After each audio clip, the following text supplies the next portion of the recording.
చాలా సార్లు చెప్పొద్దని కూడా చెప్పడం జరిగింది.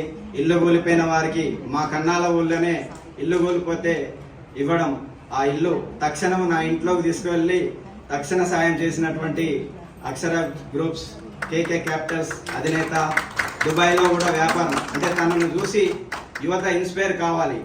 తను స్కూల్స్ వ్యాపారము నడుస్తలేదు అనుకున్నప్పుడు వ్యాపార రంగాన్ని మార్చుకున్నాడు, అప్డేట్ అయ్యి. అంటే రియల్ ఎస్టేట్ రంగం వైపు వెళ్ళాడు. రియల్ ఎస్టేట్ రంగం కుదేలవుతున్నప్పుడు తను ఒక ఇంటర్నేషనల్ ఎక్స్పోర్ట్స్ బిజినెస్ వైపు వెళ్ళడం జరిగింది.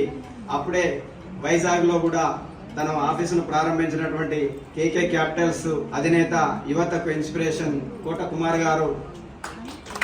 ఇక రైతు నాయకులు, ఇప్పుడు సోదరుడు చెప్పినట్టు రైతు లేనిదే రాజ్యం లేదు అన్నట్టు ఈ రైతు నాయకులను, ఇకపోతే